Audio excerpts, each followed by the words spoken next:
très heureux enfin de vous retrouver pour le quatrième épisode de Push Lap après un Grand Prix du Brésil qui a été très explosif, très mouvementé. On s'est régalé du début jusqu'à la fin, qui a été certainement un tournant dans ce championnat du monde. Et on va en parler, bien sûr, avec un invité que je vais vous présenter dans quelques instants. Mais surtout, vous l'avez très bien compris, vous l'avez vu dans le titre de la vidéo, ou si vous êtes sur les plateformes de podcast.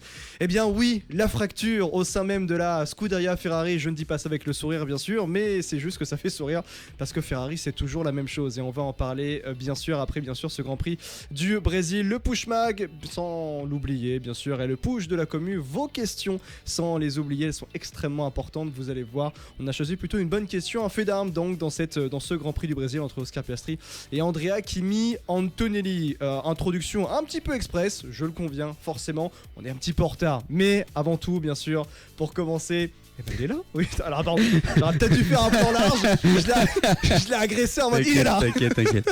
Comment ça va, Lucas? Ça va. T'as rigolé un peu sur Ferrari quand même. J'ai rigolé un petit peu. T'as un petit peu souri. Ouais, mais oui, tous les jours il y a un en truc, vrai, quoi. ça se comprend. Ouais. Ça va bien.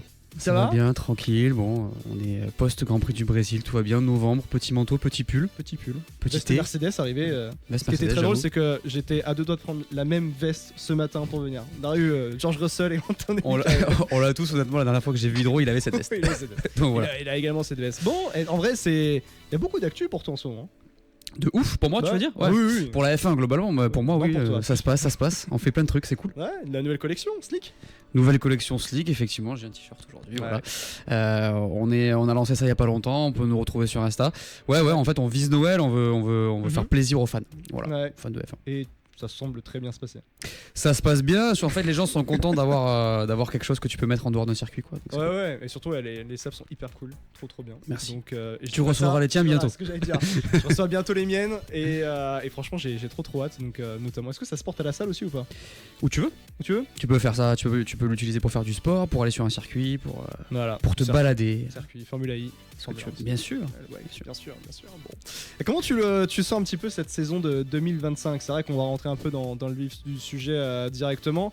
T'as sorti ton débrief hier, toujours aussi musclé les débriefs, les lundis comme on dit. Évidemment. Mais c'est vrai que là on arrive dans cette fin de saison avec le Push Mag bien sûr dont on va parler tout de suite, avec la victoire de Lando Norris sur ce Grand Prix du Brésil. Ça allait de tous les côtés dans ce week-end de course sprint, l'avant-dernier d'ailleurs, week-end de course sprint. Là on a une victoire de Lando il a été puissant, d'ailleurs il est puissant depuis l'après Grand Prix des Pays-Bas. Est-ce que déjà toi tu t'attendais à voir un Lando Norris vraiment puissant? Là je pense que c'est le terme, puissant. Alors moi depuis le début de la saison, je me dis et j'ai dit que le jour où Lando Norris il va débloquer les problèmes qu'il a, il va débunker tous ces soucis qu'il a pu avoir avec la voiture sur le début de saison, le jour où ça va s'aligner, il sera bien. Ouais. Il sera bien, et on l'a vu l'année dernière quand la voiture elle fonctionnait, il était largement au-dessus d'Oscar Piastri. Il était bon, il était dedans, et la vérité c'est que je pensais que c'était possible, mais je ne m'y attendais pas forcément de cette manière-là. C'est-à-dire que pour moi, là aujourd'hui c'est le meilleur moment pour le faire, et je pense que si on peut le qualifier en tout cas sur la dynamique qu'il a, c'est un champion en puissance. Ouais. En réalité. Au-delà de la voiture individuellement, parce que en Formule 1, et je pense que les gens aussi critiquent beaucoup Lando Norris parce qu'ils disent oui, ils ont la meilleure voiture. Oui, Verstappen avait la meilleure voiture à une certaine période, et Hamilton encore plus, même si c'est le meilleur pilote pour moi de tous les temps, mais il avait aussi la meilleure voiture à un moment précis. Bien sûr. Il faut savoir aussi la manier, cette meilleure voiture. Mais au-delà de ça, en fait, si tu regardes la réaction de ce qui s'est passé, sa réaction post-Zandvoort, où il prend 25-0 sur une situation qui est complètement hors de son contrôle. Il y a Bakou où ça se passe pas bien, mais on voit bien que ça se passe pas bien pour lui et pour son coéquipier. Il y a des faiblesses à Bakou, et on va dire que c'est un peu un point noir sur sa série, mais c'est la seule. Quand tu regardes ce qui se passe depuis, à Monza il est au-dessus, à Singapour il fait un move de champion, à Singapour il fait le move de quelqu'un qui veut aller gagner un titre mondial par rapport à son coéquipier. Derrière il est au-dessus en rythme. Ce qu'il fait à Mexico, c'est monumental. Ce qu'il fait à Mexico, il est tout seul, il met 30 secondes. Je crois que c'est le plus gros écart depuis 2023 qu'il y a en course, donc il faut quand même se rappeler qu'en 2023 c'est Max Verstappen qui en gagne 19 sur 22, et là au Brésil, dans des conditions compliquées où tout le monde a eu un peu de mal, les conditions climatiques qui ont fait que la piste a été changeante, etc. Le grip a été vachement variable. Lui, 1, je sais pas s'il y en a 6 des sessions ou 5, je sais plus, en tout cas il fait P1 partout. Il fait P1 partout tout le week-end, constant. Avec McLaren ils ont trouvé la bonne stratégie. Bon, Max aurait pu gagner ce Grand Prix, mais la vérité c'est que c'est Lando qui l'a gagné. Et de toute façon, quand tu regardes cette dynamique, On ne sait pas si ça va continuer. Mais en tout cas, à l'instant où on se parle, c'est-à-dire après le Grand Prix du Brésil, pour moi, celui qui a une tête de champion, c'est lui. Et surtout qu'on le voyait très émotif sur le podium. Perso, moi, ça m'a beaucoup touché. Je trouve que cette saison, elle est touchante dans la globalité en fait pour Lando Norris. Il faut rappeler que depuis le début de sa carrière en Formule 1, il a toujours avoué avoir eu certaines faiblesses mentales. J'aime pas dire ce mot faiblesse, mais qu'il y a certaines lacunes à certains moments pour tenir sous la pression. Et en fait, là, ce qu'on voit cette saison, c'est qu'il allait au-delà de ça. Il a aussi évolué en tant qu'homme, je pense, au-delà de ça même Lando Norris, parce que il est quand même tombé bien bas, comme tu l'as dit, notamment par rapport à ce qui s'est passé aux Pays-Bas. Faut ne pas oublier qu'en début de saison, il a eu un crash en qualification en Arabie Saoudite, à Jeddah. Ouais. Il y a eu le crash qui était de sa faute lors du Grand Prix du Canada avec son coéquipier Oscar Piastri. Donc tout en cumulé, on voit quand même une certaine évolution et un certain rebond de la part de Lando Norris. Il a quand même gagné cette année le Grand Prix Monaco, aussi Lando Norris. Il a gagné son Grand Prix national. Il y a eu beaucoup de moments forts qui font que Lando Norris, on a ce sentiment qu'il a vraiment évolué en tant que pilote. Qui devienne champion du monde en 2025, je pense que c'est vraiment pas bien parti et ça va être compliqué pour Verstappen de revenir maintenant. Il y a 49 points de retard pour Verstappen, 24 pour Oscar Piastri qui est quasiment une victoire d'écart d'ailleurs maintenant, donc pour aller le chercher ça va être compliqué. C'était d'ailleurs l'écart qu'il y avait il me semble entre Piastri et Norris 34. Après le Grand Prix des Pays-Bas 34. Tu vois l'écart c'est quasiment on est quasiment au même niveau et Lando Norris est revenu et en fait la dynamique fait que Lando Norris va certainement remporter le championnat du monde, mais je parlais beaucoup du fait que McLaren, s'il devenait champion du monde, ça va être en pilote, ça allait être des champions du monde sans saveur, yaourt nature sans saveur, par rapport aux papaya rules et tout ça.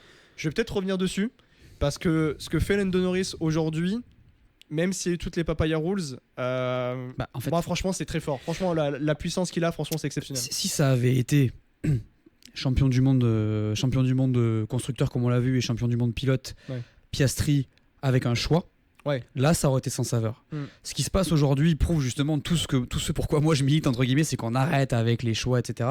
C'est que là on voit un mec qui était à 34 points, il y en a qui ont milité pour faire un choix, et la vérité c'est que ce mec aujourd'hui a 24 points d'avance parce qu'il a fait un move de champion du monde à Singapour, et que depuis il a construit une confiance qui fait qu'il est capable de délivrer des prestations où il n'est pas embêté en fait. D'ailleurs, tu comprends, toi, enfin, tu déplores même plutôt ce côté-là, tout le hating qui se prend, Lando Norris. Tu arrives à le comprendre, même plutôt, même des gens qui disent, au-delà du hating, de dire, ok, j'aime pas ce pilote, mais moi, je n'arrive pas à comprendre, accepter, bien sûr que non, mais le fait que Norris, il a fait de mal à personne, il a jamais rien dit de dramatique ou quoi que ce soit, et il se prend un hating.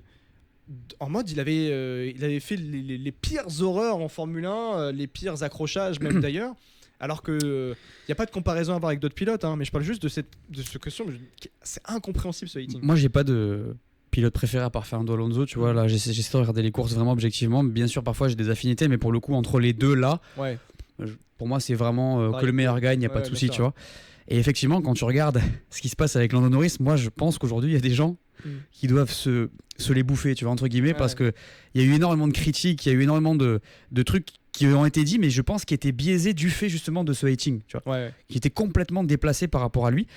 Il y avait des choses qui étaient vraies, Lando Norris, il a fait beaucoup d'erreurs en début de saison, on sentait qu'il était un petit peu peut-être un petit peu plus friable, tu vois, à des moments, par exemple à Spa au départ, voilà, il se fait manger par Piastri, il y a eu des moments où il a été peut-être un petit peu moins cette attitude champion du monde.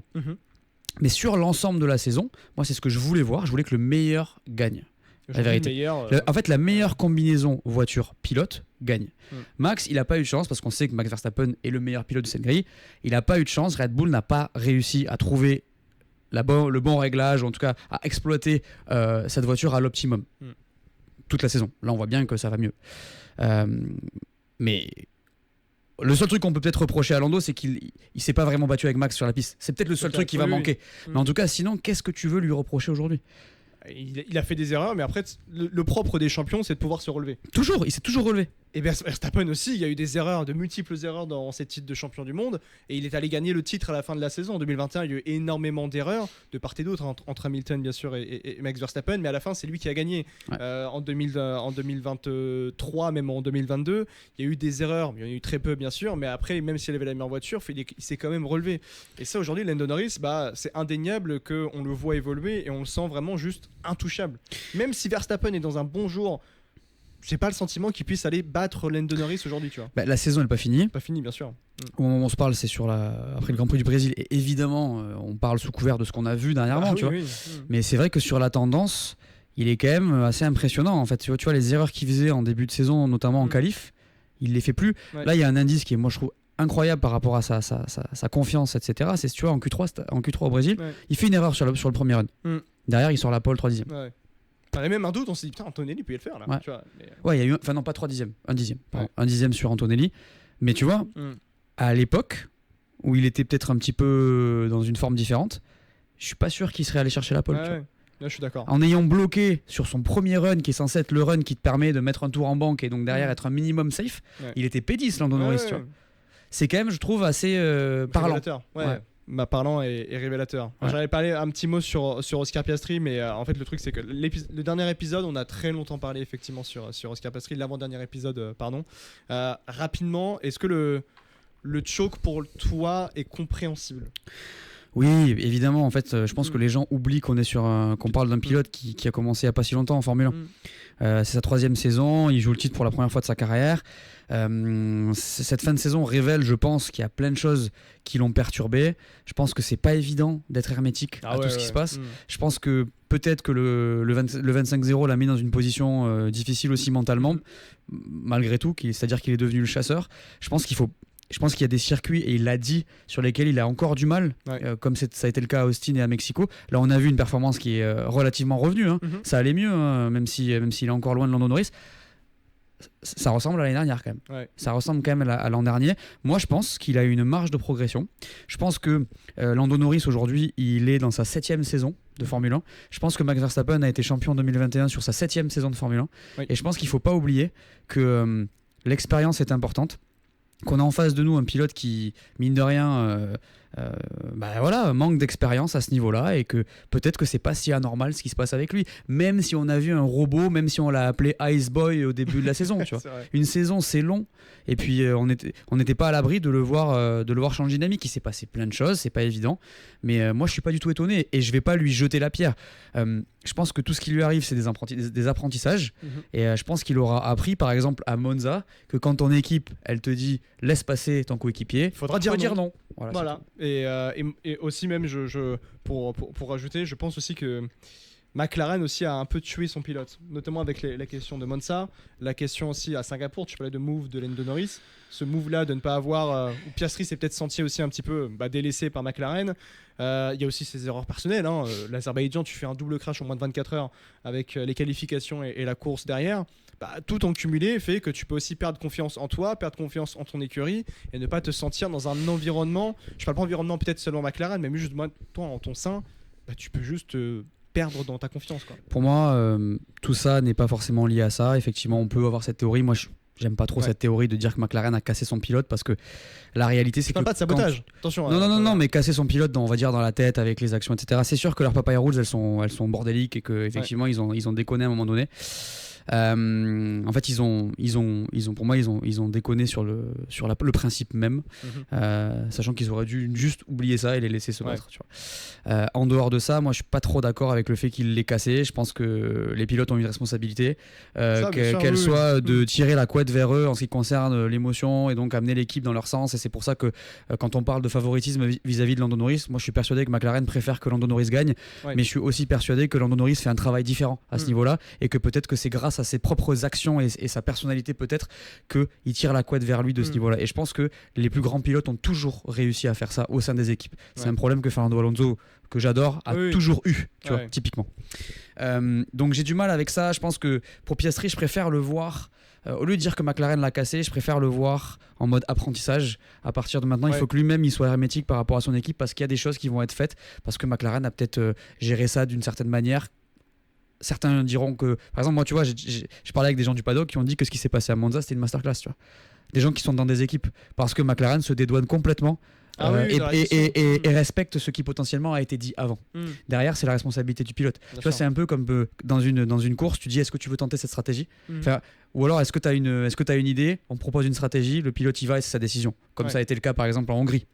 Oui, typiquement. Et ça, c'est des personnes qui travaillent dans des équipes potentiellement en stratégie qui m'ont parlé de ça. Plus particulièrement, oui, effectivement, tu as cette œil, tu te dis, c'est une masterclass, parce que Bon, ça a été étudié comme ça et c'est aussi respectable du point de vue du pilote de se dire qu'en pleine adrénaline, il a accepté. Maintenant, je pense que cette stratégie, par contre, elle peut pas. Tu vois, l'année prochaine, je pense que ça peut pas rester. Bien sûr. Parce que tu peux pas garder. J'en parlais la semaine dernière particulièrement de Oscar Piastri. Est-ce que Mark Webber, l'entourage, Piastri plus particulièrement, va accepter de rester dans, j'ai envie de dire, cet environnement des Papaya Rules, et même ne serait-ce que pour l'avenir, est-ce que ça peut créer une certaine fracture au point de se dire, bon bah, en fait, je pourrais jamais aller gagner avec McLaren d'une certaine manière, et quitte à tenter une aventure autre part. Mais pourquoi il pourrait jamais gagner? C'est toujours le débat que j'ai, parce que moi, là où on n'est pas d'accord, c'est sur la question de McLaren a cette part de responsabilité dans ce qu'a aujourd'hui Oscar Piastri, dans cette faiblesse aujourd'hui qu'il peut avoir, cette fébrilité. Le passé de excellentissime, j'ai envie de dire, du début jusqu'à la quasi-fin de la saison et à un moment l'effondrement, je suis bien d'accord sur le fait que les fins de saison c'est extrêmement important, mais si aujourd'hui Oscar Piastri est cassé mentalement, c'est pas seulement de sa faute. Et non, que McLaren a cette part de responsabilité, à mon sens, et que si, pendant l'hiver, le très court hiver qu'on va avoir jusqu'à l'année prochaine par rapport à la nouvelle réglementation et les essais hivernaux qui vont arriver, si McLaren ne se pose pas et vraiment rétablisse des règles pour dire on va faire évoluer les Papaya Rules et ainsi de suite, je sais pas si vraiment Oscar Piastri, particulièrement, accepterait cette nouvelle situation.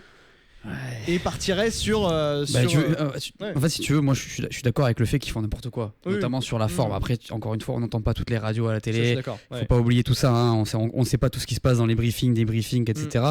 C'est très facile de commenter de l'extérieur. Hein. Souvent, je te dis, moi, je parle avec des gens du paddock, j'ai une lecture et on me dit, mec, t'as rien compris. En fait. Et on m'explique et là du coup ça change dans ma tête. Pour McLaren, j'ai pas les infos, mais je préfère toujours donner ce disclaimer en mode attention avec les commentaires, parce que potentiellement ce qui se passe à Monza, personne n'a rien compris et à tout moment ils s'étaient mis d'accord en avance. C'est juste Oscar Piastri, il a respecté un truc qu'ils avaient dealé avant. Maintenant Singapour, c'est sujet à interprétation, parce que pour moi c'est un move sur la piste, tu vois. Et la vérité c'est que tu vois, moi je pense que la réaction d'Oscar Piastri à Singapour, elle doit lui apprendre pour le long terme en mode ok, maintenant je fais plus de cadeaux, tu vois. Parce que la réalité c'est que deux pilotes en F1, et c'est un petit peu la faute de McLaren, c'est qu'elle a fait oublier à ces deux pilotes qui se battaient entre eux à un moment donné, c'est qu'ils vont chercher un titre pilote et qu'à un moment donné si tu le veux il va falloir que tu ailles le chercher. Ce que Lando Norris a compris. Puisque Lando Norris à Singapour, il a non seulement fait ce move, il a pris l'opportunité et il a aussi refusé de laisser piter Piastri. Donc moi tu vois cette théorie, pour moi regarde Nico Rosberg, il a été champion du monde, il a été champion du monde avec Mercedes. Il a arrêté parce qu'il était épuisé aussi, mais la réalité c'est qu'il a persévéré et il est allé chercher ce titre là, tu vois. Moi je pense que les mecs il faut qu'ils y croient. Après tu vois, là j'ai vu une interview assez intéressante de Mark Webber qui au final a l'air assez décontenancé quand on lui pose la question de qu'est-ce qu'il va faire avec Oscar Piastri. Il dit il faut qu'il retrouve la motivation, il faut qu'il y aille, parce que tu as l'impression en fait que Oscar Piastri, son problème là depuis quelques temps c'est qu'il est démotivé. Moi je pense peut-être que c'est la faute de l'équipe, mais c'est aussi peut-être lui qui a mal réagi du fait de ce manque d'expérience, parce que si tu regardes bien, qui c'est qui a eu un 25 qui c'est qui a pris un 25-0 du fait d'une erreur technique réalisée par McLaren, en tout cas d'un problème de fiabilité. C'est Norris. Qui c'est qui a, après Singapour, à qui on a dit à partir de maintenant en Q3 tu décideras plus si tu pars en premier ou en deuxième. C'est Lando Norris. Donc dans un sens tu peux avoir une lecture totalement différente de ce qui est en train de se dire. Peut-être qu'ils essaient de sauver les meubles, mais moi je suis pas tant d'accord en fait. J'ai du mal avec cette vision liée à l'équipe quand tu joues un championnat du monde pilote. Pour moi le pilote, et d'ailleurs la vérité c'est que tu aurais mis un Max Verstappen, tu aurais mis un Fernando Alonso, tu aurais mis un Lewis Hamilton dans la voiture, ça aurait été dealé de manière complètement différente. Voilà. Il est jeune, c'est sa 3e saison à la Formule 1 et pour moi c'est de là que ça vient. C'est exactement là où j'allais en venir. Pour moi, c'est-à-dire que Oscar Piastri, s'il veut devenir champion du monde à l'avenir, ou du moins le prochain titre de champion du monde de Oscar Piastri, se construit en 2025. D'ailleurs, regarde. Avec toutes les erreurs qui se passent, il apprend bien sûr, mais tu vois, s'il devient champion du monde en 2026, en 2027, il y aura une part de ce qui se passe en 2025 aujourd'hui qui sera dans ce titre-là. D'ailleurs, regarde, Lando Norris l'année dernière a appris avec la lutte qu'il a eue avec Max Verstappen. Si on peut parler de lutte, je parle pas de lutte comptable, je parle plus de lutte roue contre roue. Peut-être que s'il a pas eu cette expérience-là l'année dernière, il fait pas le move à Singapour. Je suis d'accord. Même s'il fait une masterclass l'an dernier, il me semble à Singapour aussi. Mais, mais je veux dire, tu vois. Plus le move sur son coéquipier, premier virage, il voit le gap, il y va. Exactement. Voilà, je sais pas. Je sais que c'est très clivant, etc. Mais c'est pour ça que de base je voulais pas en faire un débat encore une fois aujourd'hui, mais c'est vrai que c'est intéressant d'en parler, d'avoir un débat aussi sur ces questions-là, parce que de toute façon c'est l'actu de cette saison 2025 de Formule 1, même si c'est vrai que la course exceptionnelle d'Andrea Kimi Antonelli qui se fera à l'objet d'un épisode très certainement une prochaine fois. Verstappen aussi qui part de la pit lane, mais bon là c'est vrai que le titre pour Verstappen maintenant ça nous a un petit peu déchanté vu la puissance de Lando Norris, mais oui c'est un débat clivant et qui mérite aussi bien sûr tout commentaire, donc je vous invite à donner également vos avis par rapport à tout ça en commentaire. La suite pour une petite autre info dans le Push Mag, pour terminer dans ce Push Mag, juste avant quand même de parler du débat principal. Alors je suis en train de meubler, mais vous inquiétez pas, c'est les joies du métier. La Formule I. Ouais. La Formule I. Parce que toi, tu as eu la chance notamment d'être aux essais hivernaux de pré-saison. Hivernaux. Tout à fait. C'est pré-saison parce que c'est sur de. Je pense pas je sais pas comment ils appellent ça. Pre-season tasting de mémoire. Mais bon, ça, en tout cas, voilà. Mais il y a eu une autre actu au-delà des essais hivernaux. C'est le fait que la Formule I ait enfin dévoilé sa Gen 4, sa nouvelle génération de voitures qui arrivera non pas la saison prochaine qui commencera en décembre à Sao Paulo, mais qui arrivera dans la saison suivante, donc de la prochaine saison. La Gen 4, considérée comme une révolution électrique. Vous savez, pour ceux qui me connaissent depuis un certain temps, mon amour pour la Formule I, pour ce championnat que je suis depuis la toute première course à Pékin, c'était en 2014 ou en 2015 d'ailleurs, avec un gros accident, souvenez-vous, pour lancer d'ailleurs l'aventure de la Formule I. Mais là les choses ont évolué plus de 10 ans d'ailleurs après. On aura une nouvelle génération de voitures, la 4e génération, ultra rapide, puissante et durable. Bien sûr, c'est un vrai tournant d'ailleurs pour le sport auto dans la globalité. Elle développe 600 kW, donc plus de 800 chevaux. Donc si je vous donne en termes de performance, c'est plus qu'une F2 et c'est entre en fait la F2 et la F1, ce qui est nettement meilleur par rapport à la génération que l'on a qui est la Gen 3 Evo, qui a d'ailleurs aujourd'hui la Gen 3 Evo l'accélération la plus rapide de l'histoire des monoplaces FIA dans l'histoire donc du sport auto. Et en fait on aura 4 motrices permanentes sur la Gen 4, donc plus d'adhérence, plus de motricité et surtout plus d'action en piste. Et puis en configuration course, la puissance sera limitée à 450 kW et un mode attaque pour libérer donc les 600 kW. Et d'ailleurs pour la première fois en Formule I, cette voiture aura 2 kits aéros, puisque d'habitude en Formule I on a un kit qui est standardisé pour toutes les équipes et qui est standardisé donc peu importe les conditions climatiques ou les conditions de soit sélection, les qualifications ou la course. Donc une version low downforce pour les qualifications et high downforce pour les courses. Et puis il y aura une régénération également extrêmement importante, 700 kW au freinage, soit près de 40% de l'énergie utilisée pendant une course, ce qui est aussi l'évolution importante. Donc en fait pour tous les constructeurs, la Formule I, au-delà de la puissance de la voiture bien sûr, on est dans le laboratoire technologique qui est extrêmement important pour le sport auto, mais surtout pour les constructeurs. Probablement maintenant beaucoup plus que la Formule 1 d'ailleurs, dans un sens, puisque comme le marché automobile tend vraiment vers l'électrification, il y a un transfert de technologie qui est énorme entre la Formule I et la Formule 1 entre la Formule I et les voitures de série. Et c'est vrai que c'est intéressant parce que je pense qu'on oublie un petit peu ça et on comprend pas forcément, certains ne comprennent pas forcément pourquoi tous ces constructeurs sont en Formule I. Mais vraiment, en fait, la partie powertrain, puisque tu l'as dit, la partie aéro est standardisée. Là, il y en aura 2. Mais en tout cas, aujourd'hui, tout le monde a le même aéro. C'est un package standard. Mais en fait, cette partie-là, elle est développée par les équipes et elle leur permet, comme c'est un peu entre guillemets, c'est un peu comme quand tu es en guerre. Hein, tu vas très vite, tu vois, quand tu veux développer des choses, puisque tu vas chercher la performance. Ça permet de transférer ça vers le marché, ce qui est assez intéressant quand même. Ce qui est assez intéressant est qu'aujourd'hui en termes de constructeurs que l'on a en Formule I, on a Porsche, on a Nissan, on a Jaguar, on a Stellantis, le groupe Stellantis avec DS et également Citroën après le départ de Maserati. Il y a Lola Cars également avec un investissement de Yamaha du côté de l'équipe Lola. Jaguar. Qu'est-ce qu'on a d'autre Jaguar. Non, j'ai dit Jaguar. Tu as dit Jaguar. J'ai dit Jaguar. Mais notamment, il y avait une idée d'avoir Hyundai potentiellement prochainement en Formule I. C'était en discussion maintenant à l'heure actuelle, est-ce que ça l'est toujours, mais la discipline en tant que telle offre des batailles exceptionnelles en piste. On va discuter avec beaucoup de pilotes c'est une discipline dans laquelle ils se sont jamais autant amusés parce que en fait ils sont tous très proches en qualification, ils sont tous très proches en course, il y a des batailles de tous les côtés. Alors oui, il y a une grande gestion au niveau de l'énergie. Le but de la Formule 1 c'est d'aller le plus vite possible en essayant d'économiser le plus, ce qui est le but aujourd'hui de l'électrification notamment dans l'automobile. Donc on a en fait une discipline qui est pensée pour les constructeurs, mais qui est surtout pensée pour le spectacle. Et cette Gen 4 continue d'aller dans cette direction, quoi. J'ai hâte de la voir. En vrai, moi, là, tu vois, comme tu disais. J'allais te demander est-ce que tu l'avais vu ou pas, parce qu'elle a roulé du coup à Valence. Non, elle a pas roulé à Valence. C'était pas à Valence les vidéos, les vidéos de présentation. Je pense pas. C'était un secret à Valence. Ouais, c'était un secret à Valence. Non, moi j'ai vu la Gen 3 Evo, du coup rouler. De l'an dernier.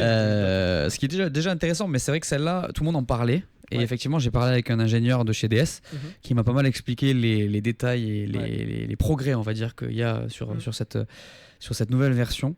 Et en vrai, c'est vrai que le fait que ça soit la deuxième après la Formule 1, maintenant, c'est quoi en termes de vitesse de pointe, en termes de quoi c'est en termes de performance au total. En termes de performance, c'est assez fort quand même. J'ai hâte de voir à quoi ça va, ce que ça va donner en tout cas. Surtout qu'on a on a un châssis qui est extrêmement agressif. Alors j'avoue que il y a eu des vidéos de la FIA et de la Formule E qui l'a montré en train de rouler. C'est un monstre, hein. Elle est nettement plus grande par rapport à la Gen 3 Evo. On est vraiment sur un monstre, une patte mobile et c'est costaud, quoi, je veux dire. Et surtout, il y avait la question de comment tu vas faire pour faire rouler ça dans les circuits en ville. Alors la moitié maintenant du calendrier de la Formule E, c'est moitié circuit en ville et moitié circuit permanent. Ça roule notamment à Shanghai sur le circuit de Formule 1. Alors sur un tracé raccourci, c'est vrai.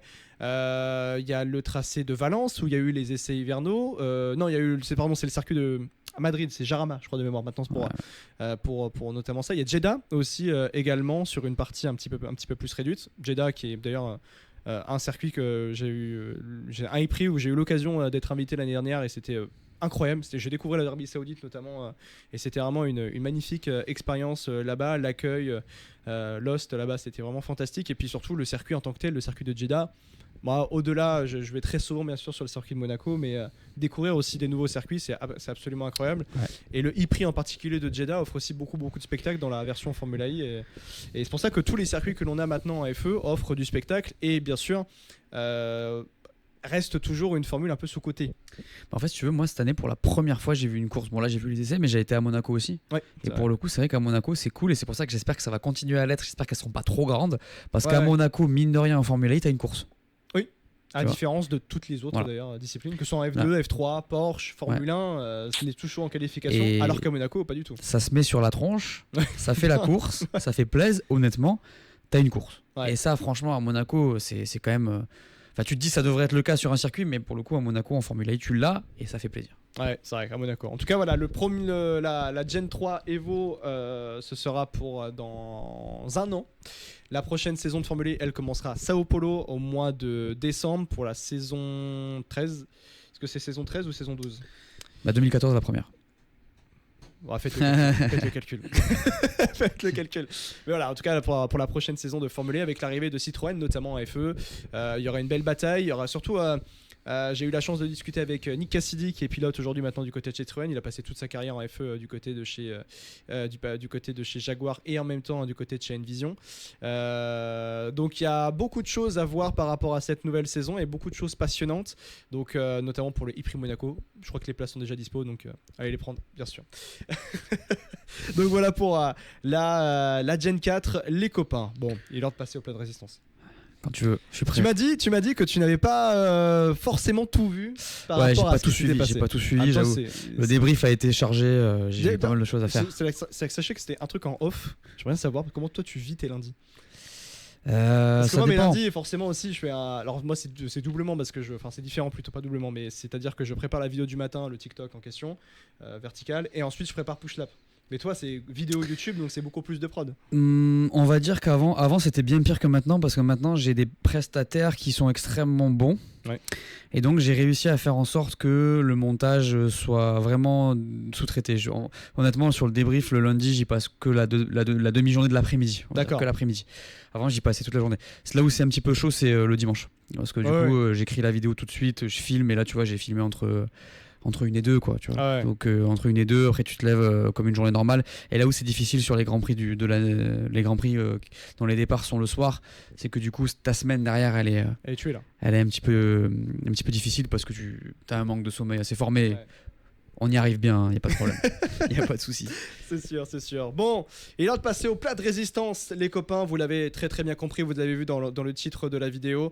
C'est forcément sur la Scuderia Ferrari. Il est là, le push to talk, bien sûr, le corps même de cet épisode de Push Lap. La fracture du côté de la Scuderia Ferrari. La Scuderia est au cœur d'une saison qui laissera certainement à des traces, alors qu'il ne reste que 3 Grands Prix dans cette saison 2025 de Formule 1, dont une sprint. La Scuderia n'a remporté aucune victoire cette saison. Il est difficile d'imaginer qu'elle puisse en décrocher une cette saison. Clairement, tant la SC25 manque de performance à tous les niveaux. Pire encore, Lewis Hamilton, protagoniste du plus grand transfert de l'histoire de la Formule 1, vit une première saison chez les Rouges qui s'apparente, peut-être que le mot est dur, mais à un certain fiasco quand même. Oui. Mais pourquoi ? C'est la grande question, bien sûr. Charles Leclerc, lui, sauve constamment Ferrari, mais jusqu'à quand ? Et puis, Frédéric Vasseur a été confirmé à son poste de team principal, sauf que dans les dernières déclarations de son président, John Elkann, ça peut clairement mettre le feu. Voici les propos très forts de John Elkann après ce Grand Prix du Brésil. Ferrari, quand elle est unie, c'est ce que nous a appris Ferrari qui gagne, c'est quand elle est unie. C'est ce que nous a appris le résultat obtenu en WEC. Quand tout le monde avance ensemble, on peut accomplir de grandes choses. En Formule 1, nous avons des mécaniciens qui sont toujours les meilleurs dans l'exécution des arrêts au stand. Les ingénieurs travaillent dur pour améliorer la voiture. Le reste, en revanche, n'est pas au niveau. Nous avons des pilotes pour qui il est important de se concentrer sur le pilotage et de moins parler. Sous-entendu plutôt clair, Elkann attaque ses pilotes, ou plutôt n'attaque peut-être qu'un, et ça on va en parler, au sein d'une Scuderia qui n'est plus unie selon lui. Cependant, Leclerc et Hamilton, eux, ont réagi aux déclarations de John Elkann d'une manière indirecte. Ils ne l'ont pas nommé, mais Leclerc appelle à ce que tout le monde soit uni, tandis que Hamilton dit « Je soutiens mon équipe, je me soutiens moi-même et je n'abandonnerai pas ». Alors que se passe-t-il chez Ferrari ? Est-ce que la Scuderia est tout bonnement au cœur d'une fracture impossible à résoudre en l'état ? Première chose, Lucas, réaction directe sur cette déclaration qui pour moi est trop forte et très lunaire de John Elkann. En fait, moi, il y a un truc qui me surprend toujours avec Ferrari. Mais encore une fois, je suis pas dedans, etc. Oui, donc j'ai pas envie, tu vois, de me tromper, mais je suis toujours surpris en tout cas par le fait que j'ai l'impression qu'on ne donne pas sa chance au produit, entre guillemets, tu vois.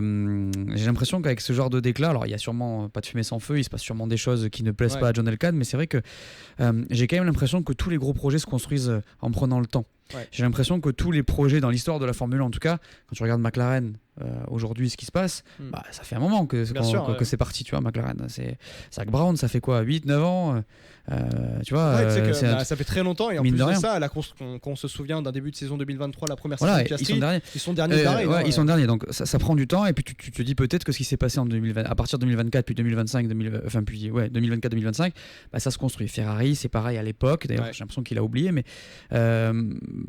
ça prend du temps en fait, et j'ai l'impression que tout ça n'est pas forcément très sain pour cette équipe qui a besoin justement de regagner, puisque le dernier titre c'était en 2008 pour les constructeurs et en 2007 pour les pilotes. J'ai l'impression quand même que on a du mal à ne pas vouloir aller trop vite pour eux. C'est dommage, parce que j'ai l'impression que Fred Vasseur quand même a fait du bon boulot là cette année. On a beaucoup changé sur la voiture, on a Loïc Serra qui est arrivé, Enrico Cardile qui est parti malheureusement, mais peut-être qu'en 2026 ça va marcher. Et j'ai l'impression que tout ça c'est un peu parasitaire, c'est un peu mauvais pour l'ambiance. En fait, on n'a pas besoin de parler. En fait, c'est dommage qu'on soit en train de parler de ça au lieu de se concentrer sur l'année prochaine. Mais en fait, surtout l'impression que cette déclaration, alors après on va rentrer dans la question d'Hamilton et de Charles Leclerc bien sûr, mais dans cette première réaction par rapport à ce que dit John Elkann, j'ai l'impression qu'il a parlé sans voir par exemple juste le Grand Prix du Brésil. J'ai l'impression qu'il est arrivé lundi matin, il a vu le résultat du Grand Prix du Brésil, il a fait on a fait double DNF. Pourquoi ? Je ne sais pas, mais je vais en parler. Et dans le même temps, il voit le WEC s'imposer, il voit le WEC avec le triplé historique de Ferrari, et il voit que Ferrari gagne, que dans le WEC ça fonctionne très bien. Alors il y a des raisons à tout ça, bien sûr, mais c'est pas les mêmes raisons qui pourraient faire gagner la Scuderia Ferrari en Formule 1. Et moi, en fait, j'ai l'impression qu'il a juste pas vu le Grand Prix du Brésil et qu'il a fait cette déclaration pour essayer de réunifier ce qu'il estime de la Scuderia qui n'est plus unie, alors que ça va faire juste tout l'inverse. Et quand tu vois les déclats d'Hamilton et de Leclerc, Leclerc et Hamilton, indirectement, ils répondent à John Elkann. Et Hamilton, en plus, ce qui est très drôle, c'est que John Elkann dit ça, sûr et certain qu'il parle plus d'Hamilton que Charles Leclerc, bien sûr, mais qui a fait venir Hamilton chez Ferrari ? John Elkann. C'est pas plus Frédéric Vasseur, hein. C'est clairement John Elkann, quoi. Donc attaquer en fait Lewis Hamilton de cette manière-là. Alors je comprends le salaire, hein. On est sur un salaire qui est extrêmement élevé du côté d'Hamilton, bien sûr, mais ça ne justifie pas, à mon sens, un John Elkann qui parle de cette manière-là des pilotes. Et j'ai l'impression aussi que tout ce que touche John Elkann, c'est une catastrophe. J'avoue que j'ai arrêté un peu de regarder le foot italien, mais Juventus aussi, tu vois, c'est une catastrophe absolue. Donc en fait, tout en cumulé, je me dis. Mais il n'y a pas de bonne raison pour sortir en fait cette déclaration quand tu regardes de l'extérieur. Après, c'est vrai que quand tu regardes ce qui s'est passé chez Ferrari, tu as un Adrian Newey qui n'a pas cru au projet, qui est parti chez Aston Martin. Ça a été beaucoup reproché à Frédéric Vasseur. Voilà, oui, mais ça a été reproché à Frédéric Vasseur. Bon, tout le monde est un peu responsable, je pense, dans cette histoire. Après, la vérité, c'est que Fred Vasseur, l'année dernière, il joue le titre. Oui. Il joue le titre, ça faisait longtemps ça faisait depuis 2008 qu'on n'avait pas joué le titre, donc on va pas me faire croire qu'en 2007 et 2018 on a joué le titre, hein. Ouais. Mais c'était pas le cas, et la vérité c'est que Ferrari c'est un peu toujours la même histoire, et j'ai l'impression que Ferrari n'est pas aidé par son management, n'est pas aidé par la presse, et que du coup on se retrouve là à faire porter le chapeau au pilote, alors que Charles Leclerc potentiellement il fait podium à Sao Paulo, tu vois. Et d'ailleurs j'aurais été curieux de savoir ce qu'il aurait dit John Elkann si Charles Leclerc avait fini cette course, parce que c'est pas trop de sa faute, ce qui se passe. Leclerc aurait fini sur le podium déjà indéniablement. Pas sûr. Franchement. Pas sûr. Les Mercedes quand même avaient du rythme, hein. Et Max. Et t'as Max aussi derrière. Je sais pas. Sincèrement, je voyais quand même Leclerc aller au bout. Top 5, oui, mais et encore en plus, il sauve tout le temps la Scuderia Ferrari. Mais ce Grand Prix du Brésil de la Scuderia Ferrari n'est pas mérité dans la finalité. Évidemment, bien sûr. N'est clairement pas mérité. Ils ont fait ce qu'ils pouvaient, déjà d'une. Et puis surtout la SC25, Leclerc il l'amène depuis 3 grands prix consécutifs au-delà de ce Grand Prix du Brésil, donc 2 grands prix consécutifs. Leclerc il fait 7 podiums cette saison. C'est un miracle, hein. Ouais, c'est miraculeux. Je crois que c'est George Russell qui en fait 8, un truc comme ça. Ouais, bien sûr. Et bon, Mercedes a aussi c'est down, mais quand tu vois Ferrari quand même tu te dis oui, effectivement Charles Leclerc sauve cette équipe. En qualif il est monstrueux. C'est clair, et d'ailleurs c'est vrai que c'est difficile. En fait c'est difficile d'assister à ça en fait. C'est dur, je trouve, d'assister à ce qui se passe, à voir cette bataille interne. Tu te dis, putain, les mecs, unissez-vous. D'ailleurs, il leur reproche de ne pas être unis, mais je trouve que ce genre de déclaration. Ça va faire tout l'inverse. Bah oui, c'est dommage. Justement, quand tu parles de problématiques par rapport à c'est dur d'assister à ça, Hamilton particulièrement. Parce que c'est plutôt lui qui, je pense, tu es Lewis Hamilton. tu es Lewis Hamilton, mais c'est vrai que dans cette fracture je trouve que c'est celui qui symbolise le plus aujourd'hui cette fracture, Lewis Hamilton, parce qu'il est perdu, même s'il y a eu cette victoire en sprint, aucun podium, et on sent qu'il subit cette saison, alors que pourtant on devait voir la plus belle collaboration de l'histoire de la Formule 1. Est-ce que toi tu t'attendais à voir Hamilton pas nécessairement en retrait, parce qu'encore une fois on parle d'un pilote qui a aujourd'hui 40 ans, qui est certes le plus grand pilote à mon sens de l'histoire de la Formule 1, j'aime bien le redire bien sûr, mais il passe d'un univers à Mercedes, d'un univers qu'il a toujours connu, d'ailleurs un moteur Mercedes plus particulièrement, un univers anglo-saxon. Je pense qu'il est important d'insister sur l'univers anglo-saxon par rapport à la Scuderia Ferrari, qui est un univers latin qui est différent peut-être dans l'appréciation et dans la compréhension des situations, et dans comment tu abordes aussi certaines adversités. Est-ce que toi par contre tu t'attendais à ce qu'il soit autant en difficulté ? Je m'attendais à ce qu'ils soient en difficulté. J'ai toujours dit avant le début de saison qu'il fallait pas en attendre quoi que ce soit avant au moins la trêve estivale. Ouais. Pour moi, il y avait 6 mois minimum de. Et encore, je sais pas si ça fait 6 mois, mais pour moi, il y avait au moins une demi-saison d'adaptation pour toutes les raisons que tu as données. Parce que c'est une nouvelle équipe, parce que c'est une nouvelle culture, parce que c'est de nouveaux process, parce que mine de rien, ça faisait 12 ans qu'il était dans la même maison. Donc non, moi perso, je suis encore sur 2026 en termes au niveau du jugement de Lewis Hamilton. Ouais. Autant. Ouais. Franchement, je sais pas comment il est dans sa tête. Je vois pas pourquoi il aurait perdu tout ce qu'il avait. D'ailleurs, je suis assez surpris que d'un coup en 2022 ça soit parti. Tu vois, on sait que la Mercedes elle était pas au top, et il avait du mal. J'ai des raisons.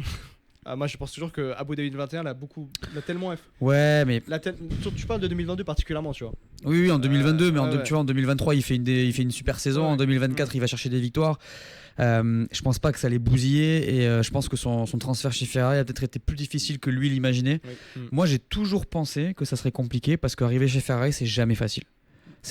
Alors il avait Fred Vasseur à côté, il a un mec comme Charles Leclerc qui l'apprécie, ça se voit. Mais effectivement en plus il y avait une hype monumentale justifiée sur ce transfert. Et Ferrari en jouait, etc. Oui. Mais normal, puisque l'action a bondi, etc. Enfin, c'est un truc qui il y a pas que juste Lewis et Ferrari, ça va beaucoup plus loin que ça. Donc moi, évidemment, déçu maintenant parce que là, il est très loin. Là, quand on fait la comparaison avec Charles Leclerc, il est très très loin. Mais en fait, j'ai envie de faire un reset. J'ai envie de voir ce reset de 2026. J'ai envie de le voir avec 1 an de bouteille avec eux et de voir ce qu'il est capable de faire. Parce que pour moi, l'âge... On peut jeter l'argument à la poubelle. Fernando Alonso est extrêmement. C'est pas forcément l'âge, c'est forcément l'expérience de ce qu'il a beaucoup vécu dans sa carrière en Formule 1. Ouais. Après, on est. En fait, si tu veux, moi, je jugerai l'année prochaine. Je considère que c'est extrêmement difficile. Effectivement, il est toujours. En fait, c'est marrant parce qu'il est toujours en train il est toujours triste en fait maintenant dans les gros Mediaped. C'est toujours maintenant on est habitué. Ça fait longtemps qu'on l'a pas vu sourire. On l'a vu sourire 2-3 fois cette année, mais c'est tout. C'est plus le même mec qu'on voyait à l'époque, mais forcément il gagne plus. Moi je pense que évidemment la voiture elle est loin. En fait, si tu veux, s'il était extrêmement loin avec une voiture dans laquelle il te dit se sentir bien. Voilà, là aujourd'hui il y a plein de choses qui font que l'année prochaine, si jamais ils ont une bonne voiture et que ça fonctionne, on dira plus la même chose, tu vois. Je sais pas, moi j'ai quand même envie de lui donner une saison. T'imagines, je suis pas un fan de Lewis, hein. Pour moi c'est objectif, le mec ça fait 12 ans, il a passé 12 saisons chez Mercedes. T'imagines la différence de process, t'imagines la différence de mentalité, t'imagines la différence de culture. Aujourd'hui tu le sens ne serait-ce qu'à la radio que c'est compliqué pour lui de comprendre tout ce qui se passe, etc. Donc j'ai pas envie de lui tirer dessus à boulet rouge, j'ai envie de me dire on va lui laisser cette année et on va voir l'année prochaine ce qui se passe. Voilà. Mais en fait, je sens que tu parles beaucoup de Hamilton particulièrement, qu'il y en a beaucoup qui lui mettent la faute dessus.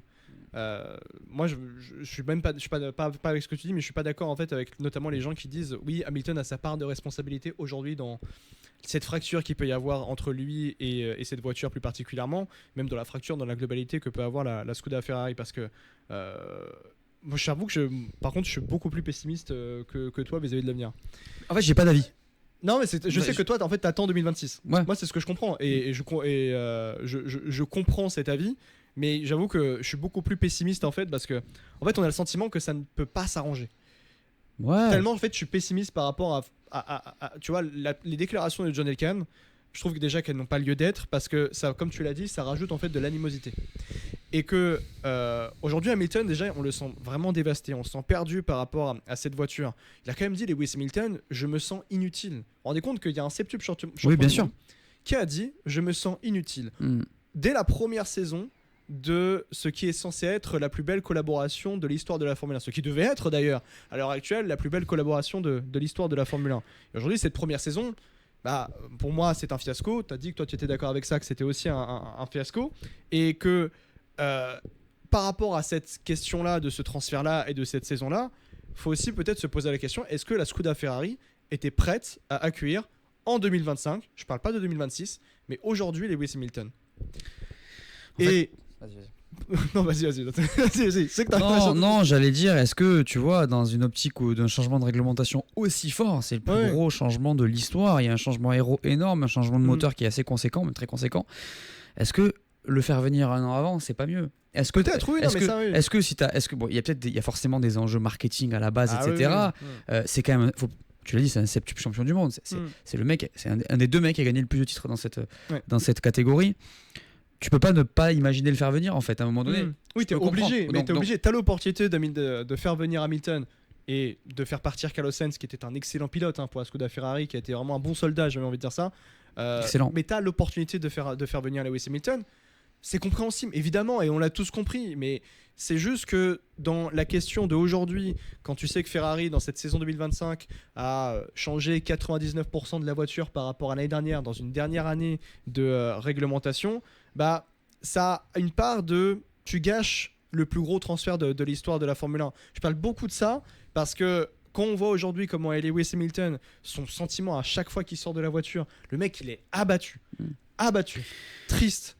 Il est dépité, et forcément quand tu vois que comment tu étais hypé par rapport au début de saison, comment tu avais autant d'espoir par rapport au début de saison, évidemment. Et là on le voit aujourd'hui, non, c'est pas acceptable. Et moi je fais partie des gens aujourd'hui qui pensent qu'on aurait peut-être pas dû faire venir Lewis Hamilton en 2025 chez Ferrari. 2026 potentiellement pour la nouvelle ère de la Formule 1. Moi, je suis persuadé de... En fait, regarde 2013.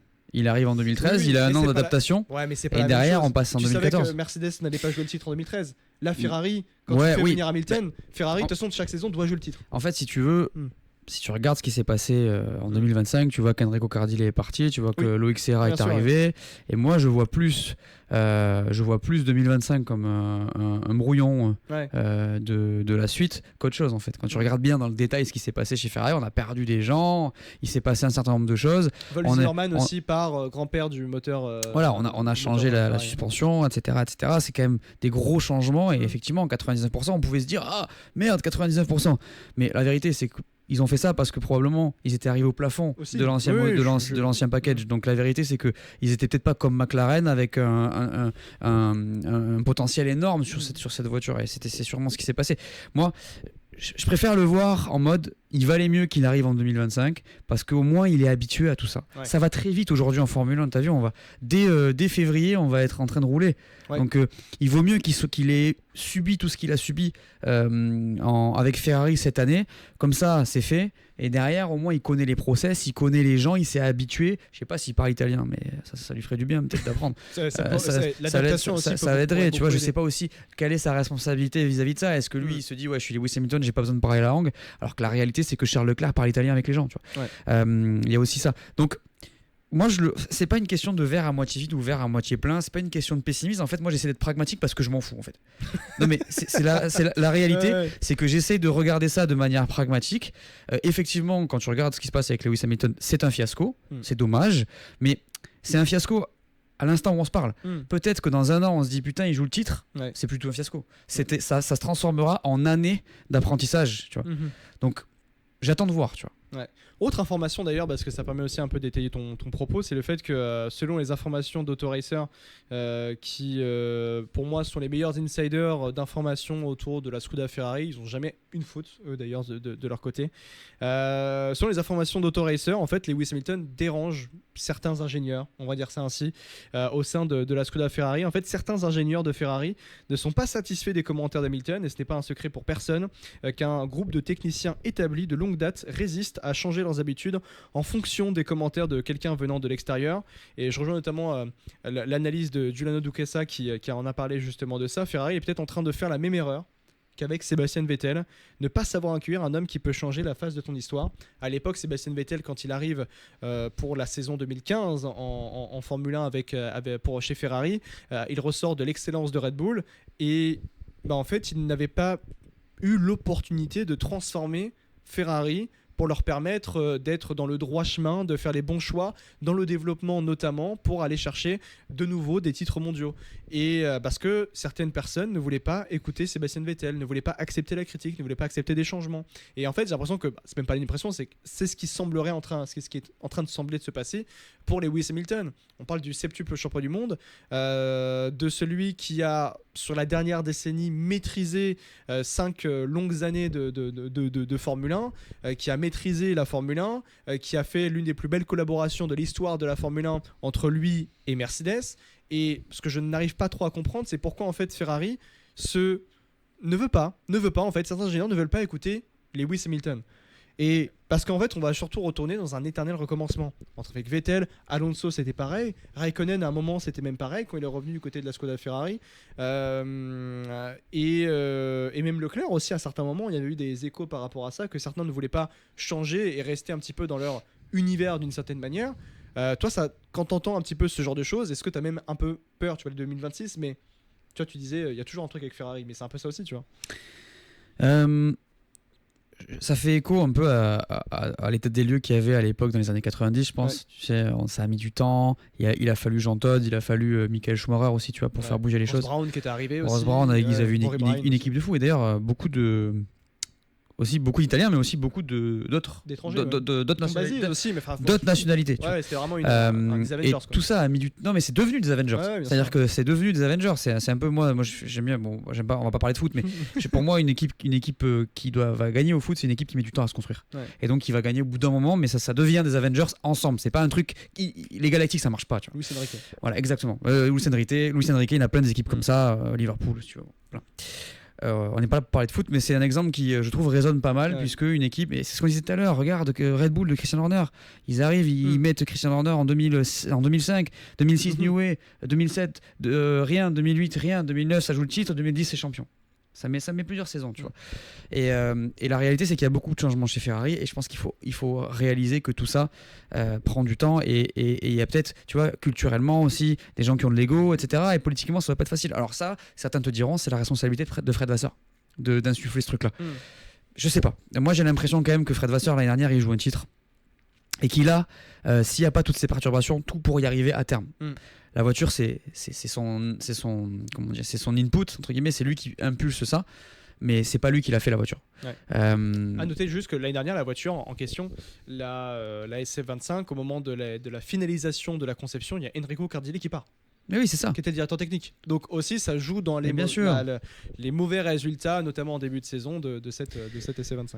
Évidemment, et c'est pour ça que tout ça, c'est du bruit et c'est dur pour Ferrari parce qu'effectivement, on devrait rien entendre. On devrait entendre focus sur l'année prochaine. C'est ça qu'on devrait entendre. Là, c'est justement, est-ce que c'est pas une question de confiance l'année prochaine pour Hamilton, je parle uniquement. Est-ce que t'as pas peur justement que cette saison 2025 le brise trop pour rebondir sur 2026? Moi, je pense que si aux essais on se rend compte que la Ferrari elle est monstrueuse, Hamilton, c'est fini. C'est ce que je pense. De l'autre côté, on a quand même Leclerc. De l'autre côté, on a quand même Leclerc qui est l'enfant de la Scuderia Ferrari. Sur cette saison 2025, c'est lui qui sauve clairement la Scuderia. Il porte Ferrari en piste et heureusement que Maranello de toute façon et Charles Leclerc. Avant ce Grand Prix du Brésil et avant l'accident qu'il y a pu y avoir avec André Kimi Antonelli sur l'impulsion de Oscar Piastri, on en parlera après. Leclerc était sur 2 podiums consécutifs pour 7 podiums au total cette saison. Et vu la SC25 qu'il a entre les mains, c'est un exploit. On avait déjà un peu abordé la question dans l'épisode avec Julien, avec Hydro. Mais est-ce que Leclerc n'est pas en train de trop porter la Scuderia sur ses épaules? C'est sûr que ce n'est pas très évident. À terme, là, c'est vrai que quand tu regardes. Moi, c'est ce que je dis toujours, c'est que la carrière de Charles Leclerc, c'est vraiment les montagnes russes. Quand tu regardes bien, il arrive en 2018, ça se passe bien chez Alfa Romeo, chez Sauber. 2019, des victoires. 2020, 2021, ça remonte petit à petit. 2022, on joue le titre. Et non. 2023, on redescend. 2024, on remonte, on joue le titre. Sauf qu'en 2022, et 2025. il avait la voiture pour jouer le titre, mais il y a eu un TD qui est tellement arrivé. Tellement de trucs.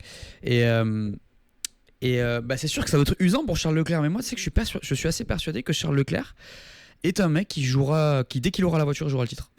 En fait, je le vois. En fait, c'est un des mecs les plus rapides sur un tour. C'est un des mecs les plus forts sur un tour. Vraiment, il est impressionnant. Regarde ce qu'il fait encore là samedi. Il la met P3, c'est exceptionnel, c'est extraordinaire. C'est le seul mec dont Max Verstappen dit qu'il est un peu perturbé quand il arrive, tu vois, ou quand il doit l'attaquer ou quand il est dans les rétros, tu vois. Parce que du coup le racecraft est bon et que Charles depuis 2019 et justement ce truc là avec Max, il a évolué à ce niveau-là et il a un niveau. Et en fait, quand t'entends Max Verstappen dire le seul mec quand même qui me fait peur entre guillemets, c'est Charles. Tu dis moi. Je suis assez persuadé, et d'ailleurs ce que tu dis depuis le début, cette podium, c'est lui qui sauve la Ferrari, il la sublime cette Ferrari en fait. Je suis assez persuadé, contrairement à tout ce qu'on peut entendre, que Charles, le jour où il a la voiture, ça sera difficile d'aller le chercher.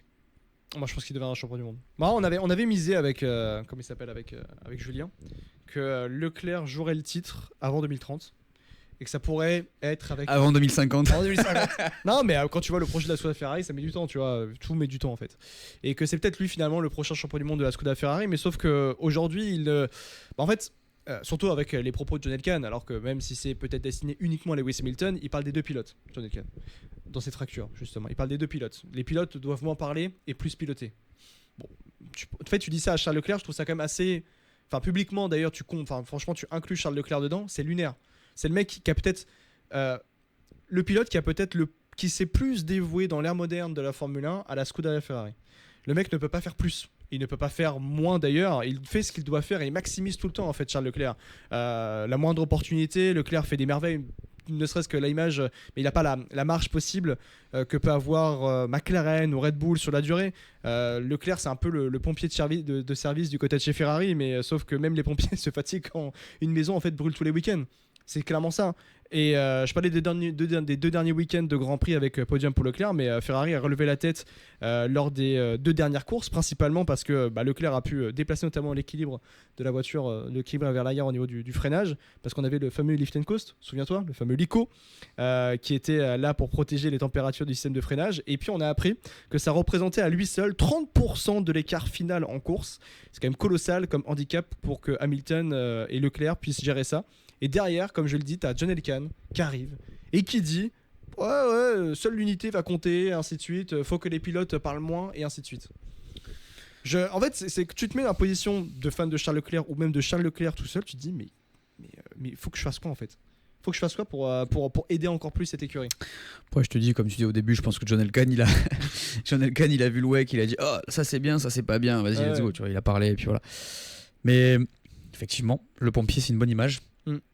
Et d'ailleurs, je trouve que effectivement, potentiellement, Ferrari là joue la P2, hein, même si là ils ont pris, là il y a une gifle. Ouais, une petite gifle, ouais. Et là il y a une gifle.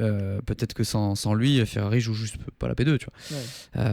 Alors après, est-ce que c'est lui qui est au-dessus ou Lewis qui est pas bien ? Moi, je pense que c'est un espèce de mix des deux. On voit que des fois Lewis il est mieux, des la fois voiture est mauvaise, bien. Mais Leclerc est habitué à Ferrari de toute façon. Donc, voilà, donc c'est pour ça que tu peux pondérer tout ce qu'on dit, mais c'est vrai que Charles il est à un niveau, et c'est pour ça que je préfère isoler sur Charles que faire une comparaison. Même si elle est obligatoire, en tout cas lui est habitué, ça fait longtemps qu'il est là, il connaît tout, et il a une vitesse qui est assez impressionnante quand même sur le long terme.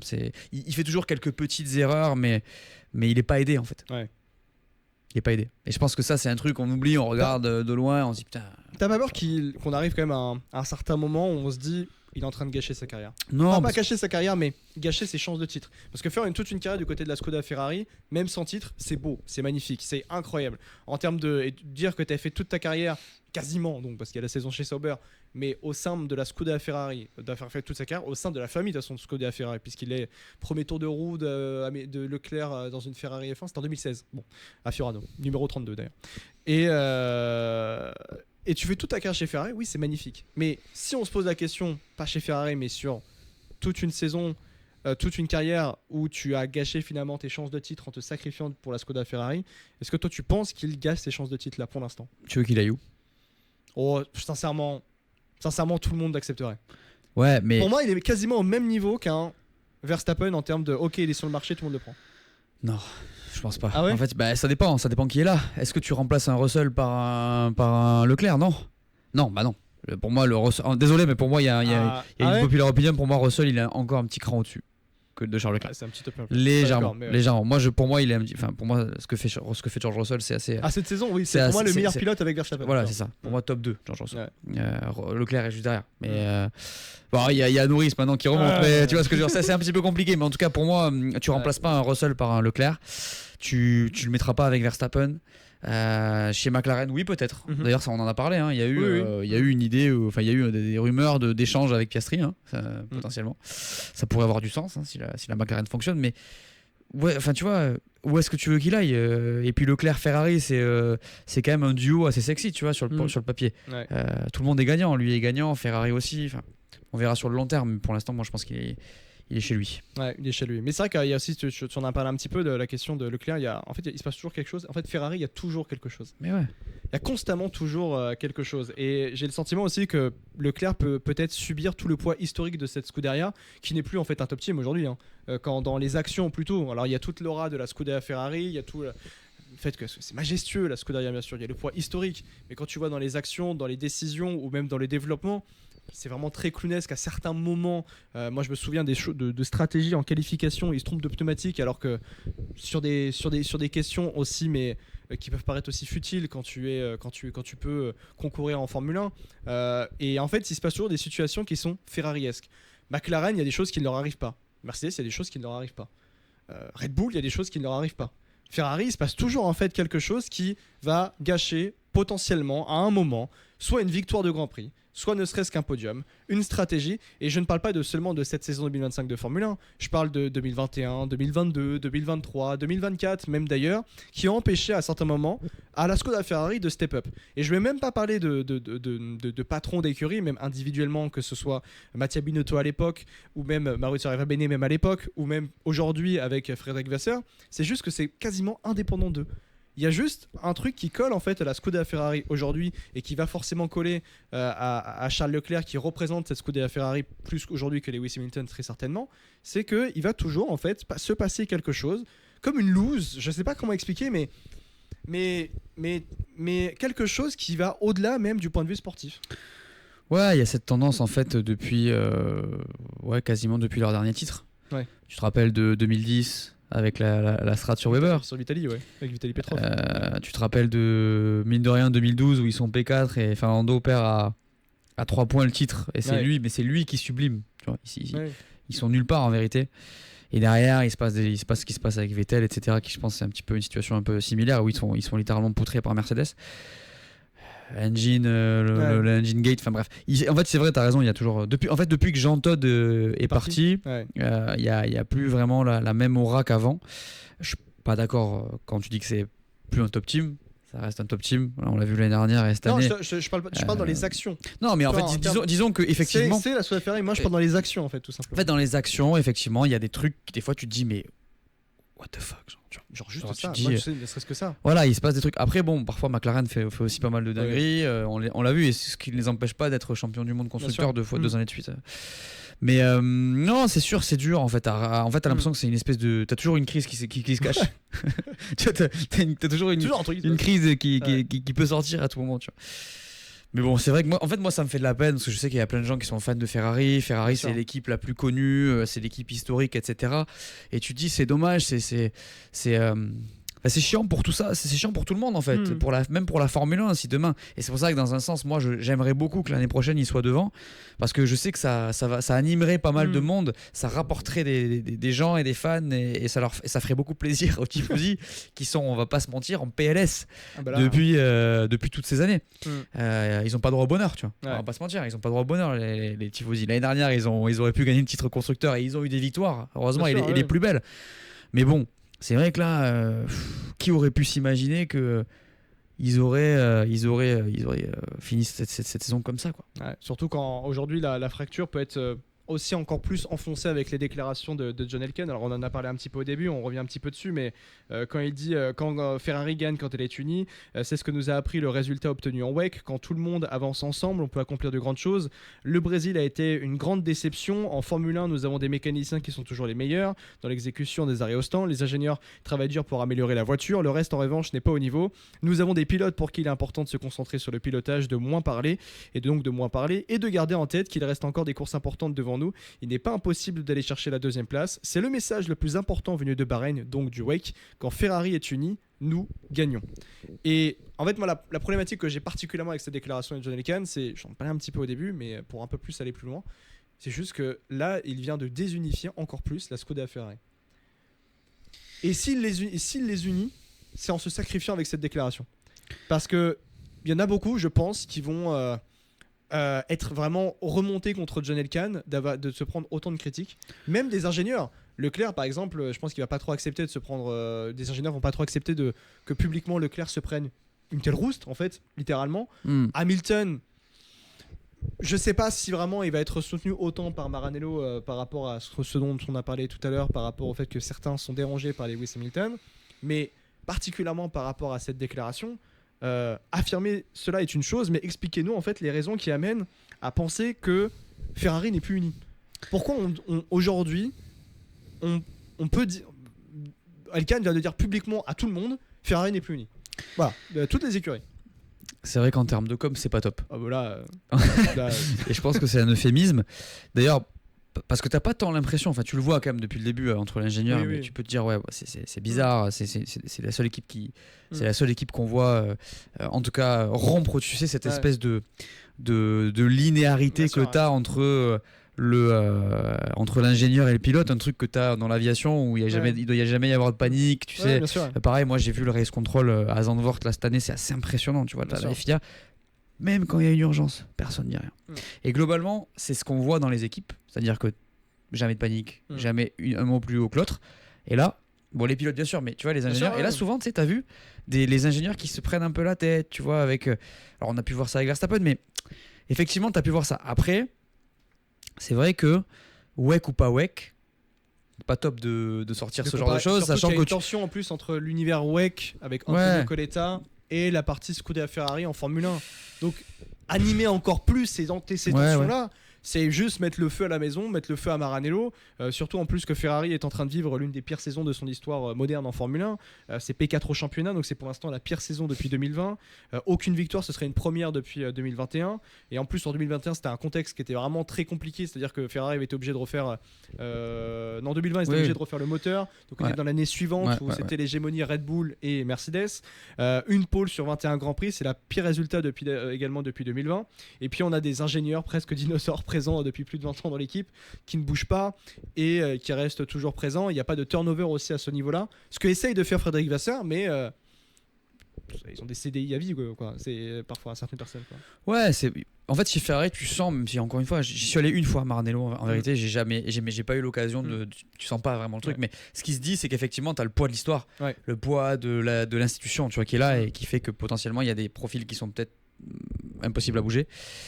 Mais j'en sais rien. Après, le fait est que nous, on peut observer que ce qui se passe, de ce qu'on voit de l'extérieur. De l'extérieur, phrase de communication horrible. Bah oui. Et surtout, en fait, ce que tu vois de l'extérieur, tu vois que la saison, la performance, elle est pas là. Tu peux expliquer, mais bon, voilà. Tu vois que les pilotes sont pas bien, parce que la communication des pilotes, elle est dramatique. Enfin, elle est pas dramatique dans la forme, mais dans le fond, mais elle est dramatique dans la forme. Tu vois, Charles Leclerc, tu le vois, il est déconfié à chaque Grand Prix. Lewis Hamilton, c'est pareil. Et puis, tu vois des rumeurs. J'ajoute ça, des rumeurs de remplacement du team principal qui sont revenus à plusieurs reprises cette année. Et là, alors qu'on est à 3 Grands Prix de la saison elle est finie. La saison, elle est terminée pour Ferrari. Ça y est, on développe plus la voiture, on est focus sur l'année prochaine. C'est là qu'il faut se concentrer, c'est là qu'il faut s'unir, c'est là qu'il faut bâtir pour vraiment. Parce que limite là, on est sur la dernière ligne droite, tu vois, pour la voiture. Les mecs qui sont sur la voiture de 2026, ils n'ont pas besoin d'entendre ce genre de choses. Il faut qu'ils entendent, let's go, on va aller chercher ce championnat 2026, on repart à zéro, reset. Il y a pas de raison que ça soit comme aujourd'hui. On y va, tu vois. Ouais. Je sais pas, j'avoue que non, mais t'as raison. Surtout, tu parlais on est sur un truc de Frédéric Vasseur. On rappelle que John Elkann, Vasseur est prolongé depuis l'été quasiment, si je me trompe pas. Vasseur a été aussi ressoutenu à nouveau par John Elkann il y a quelques semaines. Je tiens à affirmer notre pleine confiance dans le directeur de l'écurie Frédéric Vasseur et dans le travail qu'il accomplit avec tous ses collègues de la Scuderia Ferrari. Je tiens également à réaffirmer l'importance du travail d'équipe de la part de tous afin de nous concentrer sur les objectifs qui comptent, toujours donner le meilleur soi-même sur la piste. En fait, toute cette confiance qui avait été donnée par John Elkann, cette déclat, envolée. Non, c'est contradictoire. C'est tout le temps contradictoire. Et j'aime aller plus loin par rapport à Charles Leclerc.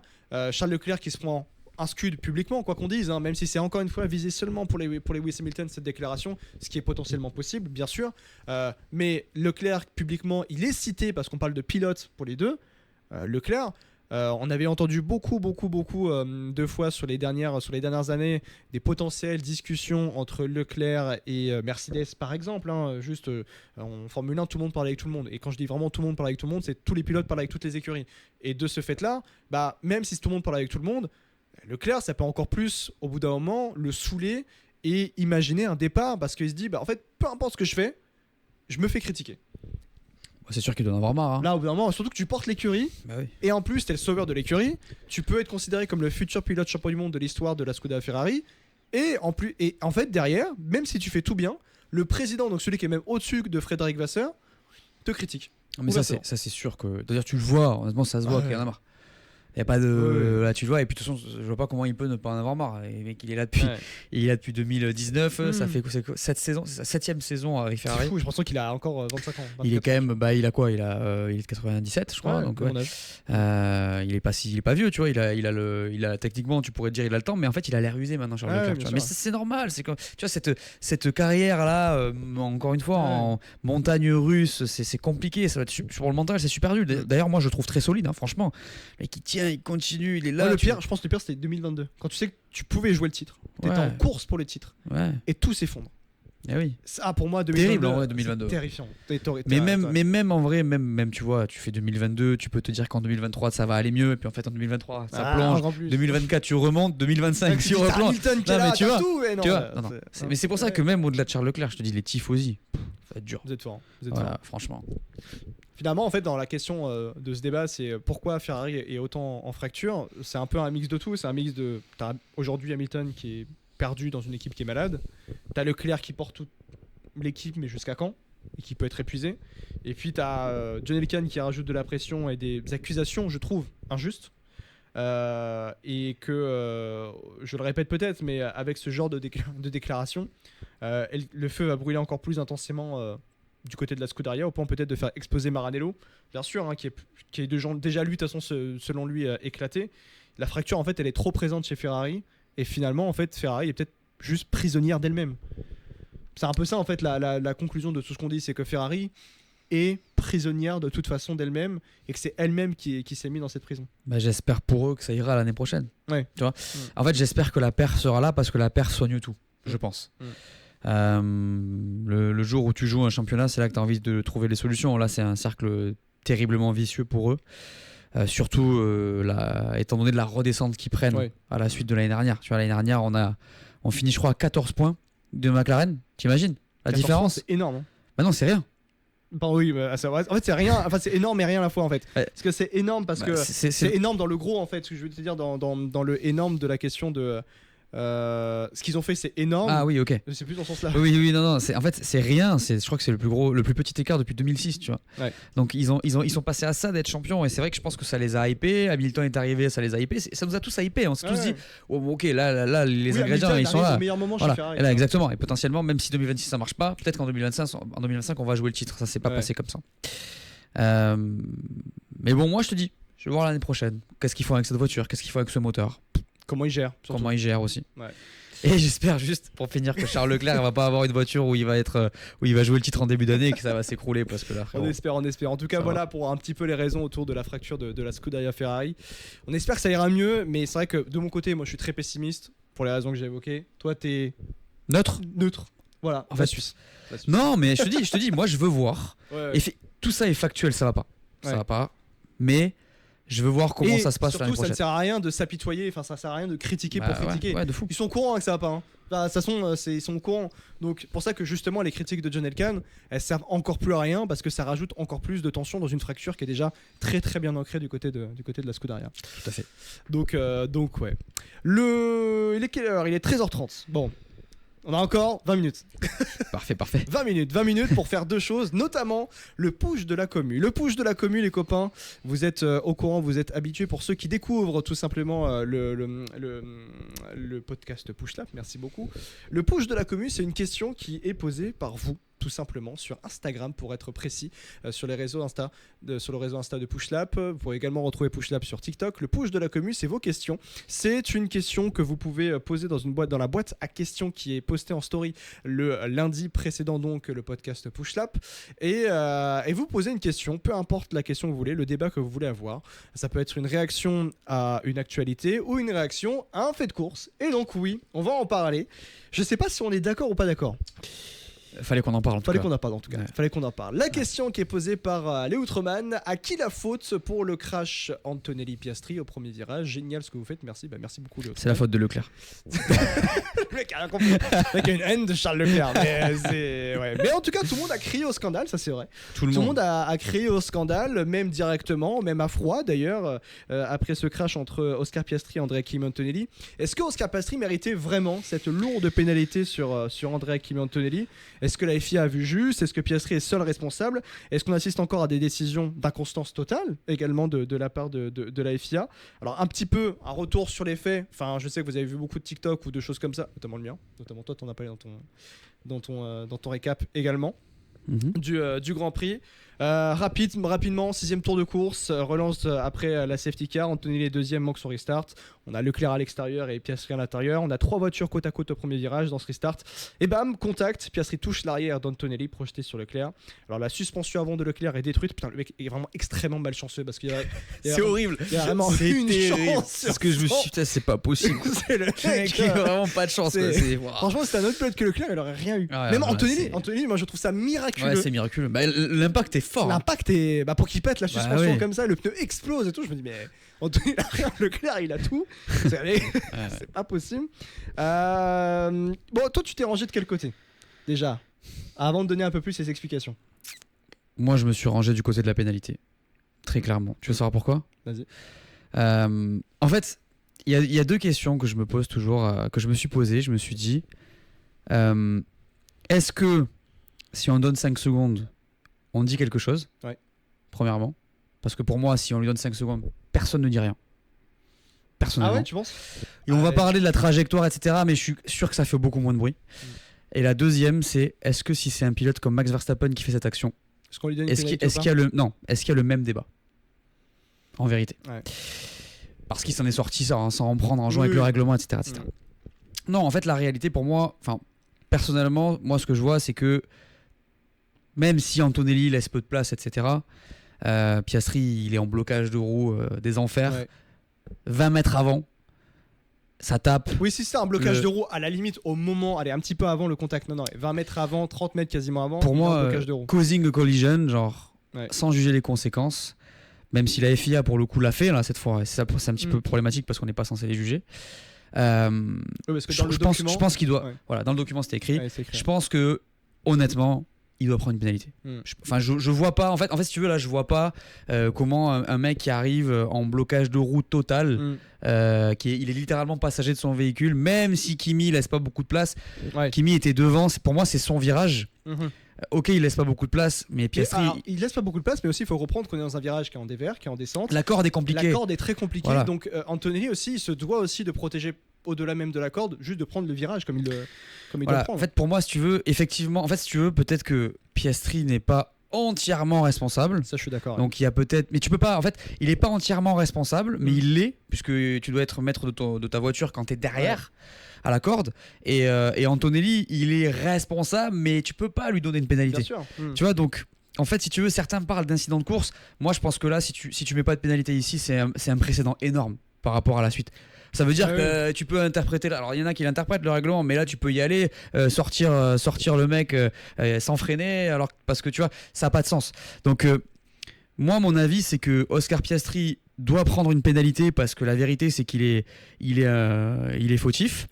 Je pense qu'on lui met une pénalité de 10 secondes et tu parlais de manque de constance. Effectivement, encore une fois, il y a un manque de constance puisque dans cette course, on met 5 secondes de pénalité à Lewis Hamilton, 10 secondes à Tsunoda, 10 secondes à Piastri. Tsunoda quasiment pour les mêmes raisons dans les faits parce qu'il a attaqué beaucoup trop loin, il touche un pilote. Donc on juge un petit peu, je sais pas exactement ce qu'on juge. Moi j'aimerais comprendre d'ailleurs, honnêtement ça fait partie de mes projets avec la FIA. Je veux débunker ça, comprendre, expliquer aux gens pourquoi il y a 5, pourquoi il y a 10, etc. Je t'avoue, j'ai déjà été dans la Stewards Room. En réalité, j'étais à Zandvoort pour faire un truc avec la FIA et je sais que c'est pas évident. C'est très dur à juger. C'est exact. Je suis très content que tu en parles parce que les gens critiquent énormément la FIA. Parfois, j'estime pas à juste titre. Là, l'action de Piastri, s'il se rend pas de pénalité, pour moi, il y a un scandale.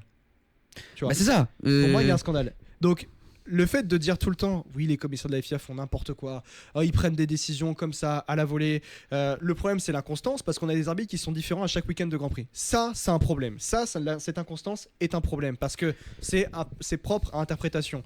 Johnny Herbert, qui était à l'époque steward, qui ne l'est plus maintenant, va prendre des décisions qui sont différentes, ou des analyses qui sont différentes qu'un Pedro Lamy, par exemple. Pourquoi ? Parce qu'à l'époque, ils n'avaient peut-être pas le même style de pilotage. Ils n'avaient pas la même vision de la course. Donc, ce problème d'inconstance peut effectivement être embêtant et est embêtant de toute façon. Pour ce qui est là d'Oscar Piastri et d'Antonelli, d'ailleurs Piastri dit j'étais à la corde sur la ligne blanche, je ne pouvais pas disparaître. Leclerc dit Antonelli est autant responsable. Stella a dit pénalité sévère, responsabilité partagée, ce dont je suis pas vraiment d'accord parce que quand on voit les images à froid, je suis totalement d'accord avec toi. Dans les faits proposés dans une réglementation qui est dite par la FIA, Piastri ne répond à aucune des obligations de la FIA dans les règles très précises pour les dépassements à l'intérieur. La première chose, l'overlap suffisant. Ton train avant doit être à hauteur du rétroviseur de la voiture que tu attaques au niveau du point de corde. Contrôle du freinage également. Tu ne dois pas te sous-virer, tu ne dois pas faire de blocage, tu ne dois pas de survirer, sous-virer.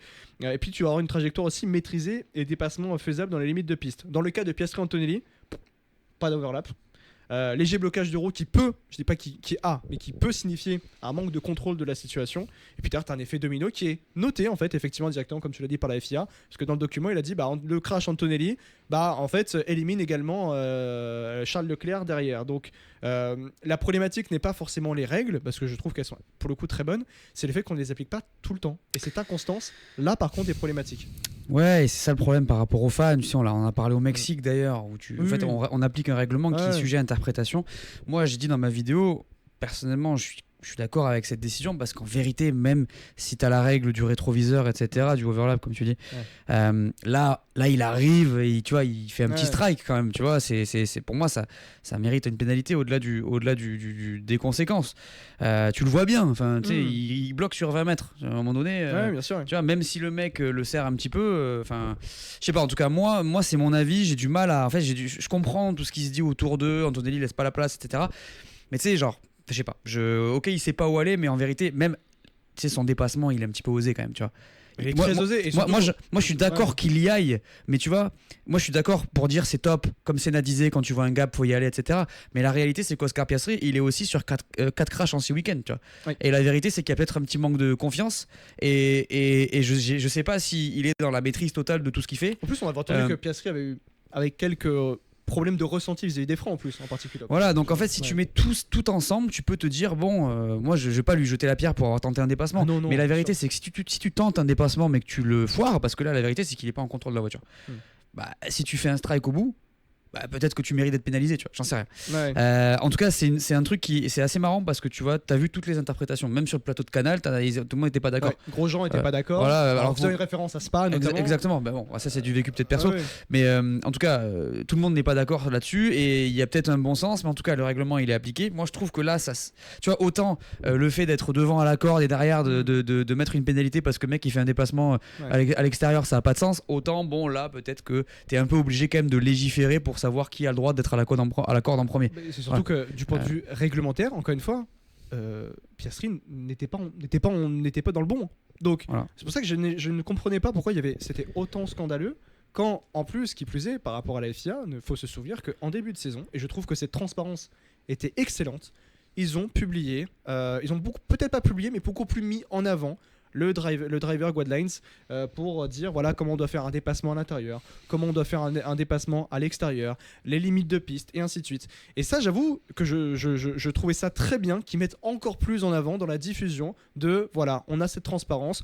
On aide à aller justement vers cette transparence, comme on peut le voir en Ligue 1 également avec le nouveau dispositif de Ligue 1+. Mais ça fait partie des choses qui permettent aux spectateurs de mieux comprendre les décisions de la FIA. Sauf que visiblement, c'est pas assez. Pourquoi ?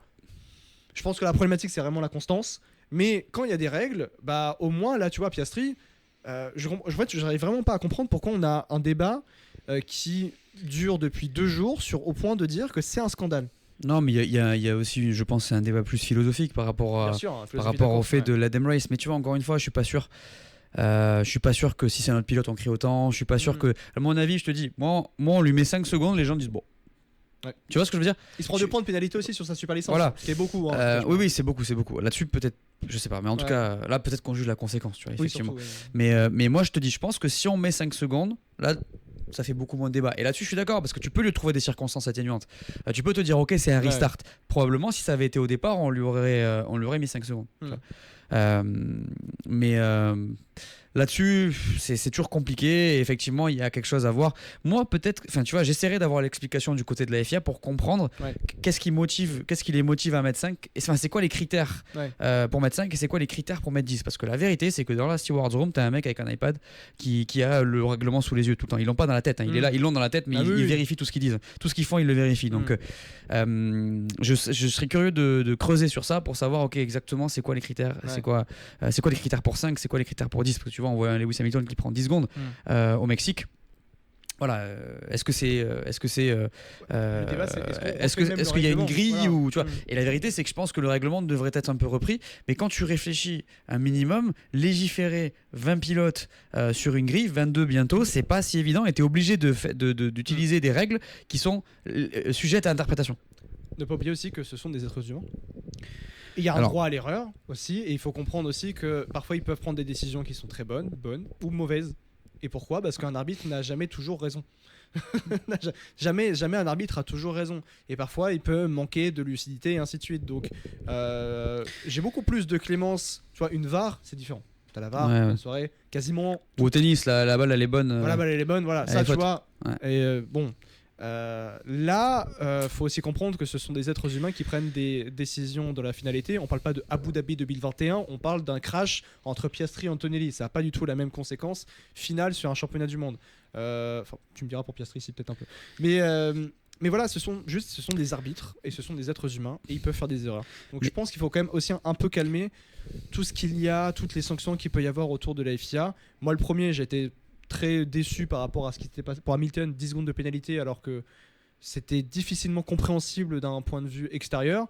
Après, quand tu regardes, tu te dis il y a des raisons. Mais en fait, si tu veux, c'est pareil sur le Mexique, tu vois, le problème c'est que tu te dis putain, mais pourquoi Charles Leclerc il garde sa place alors qu'il coupe le virage pour comment Max Verstappen il peut couper le virage et revenir comme ça, même s'il la sauve, ça n'a pas de sens. S'il y a un mur et il fait pas le même départ, tu vois. Donc il y a plein de choses qui vont là-dedans, effectivement, mais il faut se dire que on apprend, toutes les erreurs, tous les challenges font que. Et juste pour finir sur Piastri, je pense que le championnat du monde joue énormément dans l'interprétation que les gens ont de cette pénalité. La vérité, c'est que Piastri, il devrait pas être à cette place-là. Son coéquipier, il a fait la pole, il est devant, l'autre il était P4 je crois. Il était P4 à ce moment-là et la vérité c'est qu'il devrait déjà être devant Antonelli et Charles Leclerc en rythme pur. Il est moins bien, il a craché la veille, etc. Et il est moins rapide en rythme de course. Son souci c'est qu'il est derrière et qu'il doit justement, il a pas le choix. Ce move, ça peut ressembler à un move un petit peu désespéré aussi, tu vois. Il a vu l'opportunité, il y a été. Mais est-ce qu'il fait le même move si c'est le deuxième Grand Prix de la saison? Je suis pas sûr. C'est vrai. Je sais pas, et c'est pour ça que je vais jamais te dire ouais non il aurait jamais dû, parce que c'est ouf qu'il y soit allé, ça montre des choses. Mais le résultat est quand même dur. Parce que tu vois, tu peux me dire oui, incident de course. Mais imagine, il pète sa suspension. Imagine, il y va et il casse sa suspension et il fait DNF. Il aurait clairement pu faire un DNF. Tu vois ce que je veux dire? Encore une fois, Voilà. Donc c'est vrai. Donnez-nous vos avis en commentaire, bien sûr, sur cette action entre Andrea Kimi et Oscar Piastri. En tout cas, notre avis, c'est clair. Voilà. Piastri est fautif. Et la FIA a pris la bonne décision, bien sûr, dans ce push de la commu, les copains. Push de la commu à retrouver, bien sûr, la semaine prochaine, dès lundi, en boîte à questions pour l'épisode de la semaine prochaine, juste avant le Grand Prix de Las Vegas. C'est vrai. On va se régaler à Las Vegas. Tout à fait, Las Vegas. Pour terminer, le petit jeu de la fin. Vas-y. Le push or lift. Est-ce que tu l'avais vu ou pas, celui de Julien? Le push or lift, eh bien, c'est très simple. C'est un format un peu plus fun pour terminer l'émission. Le principe est simple. Je te balance une série de questions sur la F1, parfois un peu provocantes, plutôt une série d'affirmations. Et tu me dis push si tu es d'accord, si tu valides, et lift si tu lèves le pied ou si tu n'y crois pas du tout. Vas-y. Voilà. Let's go. Ah, ils vont préparer ça. Hop là, faut se mettre comme ça. Vas-y. T'es bien? Ouais. T'es bien. Alors. C'est timé ou? Non, même pas. Pas timé. Mais il faut répondre vite. Vas-y. Allez, 3, 2, 1, push or lift. Charles Leclerc doit quitter la Scuderia Ferrari. Lift. Lando Norris sera un beau champion du monde. Push. Verstappen sera chez Mercedes en 2027. Push. Oscar Piastri est le plus grand talent depuis Verstappen. Lift. Lift, ok. Ferrari redeviendra championne du monde avant 2030. Push. Fernando Alonso est une légende de la Formule 1. Push. 2026 sera la dernière saison d'Hamilton en Formule 1. Lift. Ok. Un Grand Prix de France dans les rues de Paris. Lift. Oula. La FIA est trop frileuse avec Verstappen. Lift. Ok. Le Grand Prix du Portugal doit revenir au calendrier. Push. Merci. Drive to Survive fait plus de mal que de bien à la Formule 1. Lift. La Formule I. Lift. Tu liftes? Ah ouais. Large lift. La Formule I est un championnat ultra sous-coté. Push. Red Bull sans Verstappen redeviendra une équipe normale. Mid. Push. Trop de pénalités tue le spectacle. Push. Un Grand Prix avec une grille inversée. Au moins un. Un Grand Prix ou un sprint? Non, un Grand Prix. Lift. Ok. Bon bah j'imagine sprint. Push. Attention. Oliver Burman sera le prochain pilote Ferrari champion du monde. Lift. Ah ouais? Bah ouais. Ah ouais. Et il peut être chez Ferrari en 2027 hein. Ouais, mais lift. Lift, ok. Ouais. Le Grand Prix de Malaisie doit revenir au calendrier. Push. Ok. Cadillac remporte un Grand Prix dans les 2 prochaines saisons de Formule 1. Lift. Ah c'est dur hein. Il est dur celui-là. Lift. Et dernière pour la route, Antonelli sera champion du monde de Formule 1. Push. Ok. C'est un petit push. Tu veux faire le push en lift? Soit Hein? Tu veux faire les questions? Julien l'avait fait. Je te l'ai fait? Ouais, tu l'as. Vas-y. Hop là. Vas-y. Inversement. Je crois que c'est un truc, une tradition que je vais faire. Charles Leclerc doit quitter la Scuderia Ferrari. Oui. Push. Lando Norris sera un beau champion du monde. Push. Verstappen sera chez Mercedes en 2027. Push. Oscar Piastri est le plus grand talent depuis Verstappen. Push. Ferrari redeviendra champion du monde avant 2030. Push. Fernando Alonso est une légende de la F1. Lift. 2026 sera la dernière saison d'Hamilton en F1. Push. Un GP de France dans les rues de Paris. Non, lift. La FIA est trop frileuse avec Verstappen. Non, lift. Lift. Attends, j'ai fait de la merde. Il a perdu. Clavier, putain, attends. C'est bon, vas-y. Ok. Excuse-moi. Le GP du Portugal doit revenir au calendrier. Push. Drive to Survive a fait plus de mal que de bien à la F1. Lift. La Formule I est un championnat ultra sous-coté. Je voulais dire surcoté. Ouais, push, ouais. J'ai dit surcoté? Je crois que t'allais dire surcoté. Surcoté. Il va pas le faire. Red Bull. Il va pas le faire quand même. Red Bull sans Verstappen redeviendra une équipe normale. Ouais, malheureusement, push, ouais. Trop de pénalités tue le sport. Push. Un Grand Prix avec une grille inversée. Moi, push. Moi, une fois. Un sprint avec une grille inversée. Push aussi. Berman sera le prochain pilote Ferrari champion du monde. Push. Ok. Le GP de Malaisie doit revenir au calendrier. Non, lift. Ok. Cadillac remporte un GP dans les 2 prochaines saisons. Lift. Ils Okay. ont moteur Ferrari. Tout ça pour ça. Ouais. Et dernière pour la route, Antonelli sera champion du monde en F1. Push. Ok. Mais dans longtemps. Hein. Genre 28 ans. Il va où lui? Non. Malade. Ah, j'ai trop besoin de me lever. Ouais. Bon, allez. Il va où? Malade. Bon, bah, du coup. Bon, merci. Allez, salut.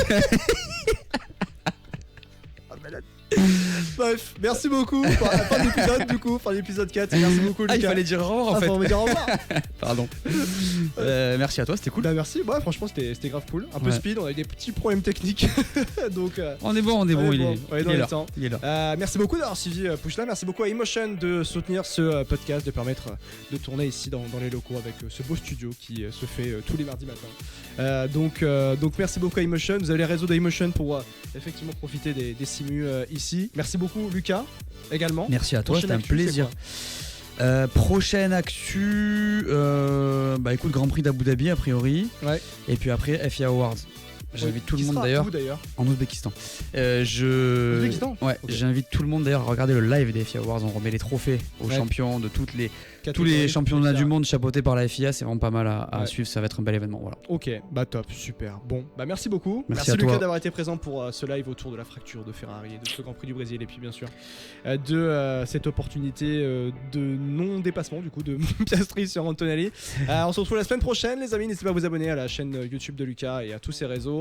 À vous abonner au réseau de Pushlap, que ce soit Insta et TikTok, et à mes réseaux aussi également, et au réseau de Emotion. Ciao ciao les amis, merci beaucoup. Et on se donne rendez-vous la semaine prochaine. Ciao ciao.